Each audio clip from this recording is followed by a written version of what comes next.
మళ్ళీ లోపలికి వెళ్ళే కొద్దీ బరువు తగ్గుతుంటాడట. అలాంటి గొప్ప స్వామి. ఈ స్వామి అనుగ్రహాన్ని పొంది రామానుజులు ఇక్కడున్న ఉభయదారులందరినీ కూడా అనుగ్రహిస్తున్నారు. మన ప్రధాన అర్చకుల ద్వారా ఉభయదారులకి మన పూజ్యశ్రీ దేవరాజ రామానుజ జీయర్ స్వామి వారు వారి శ్రీహస్తాలతో వారందరినీ మంగళాశాసనం కావిస్తున్నారు.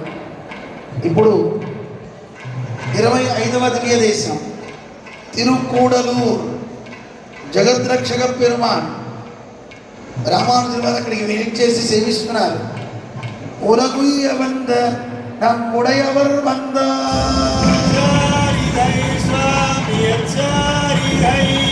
காந்தம் பெருமயரியார் தூதுவேந்தர் காய வேந்தரூர் போல் காந்தல் விரல் மென்கரை நம்மடவார் கூந்தல் கமழு கூடலூரே.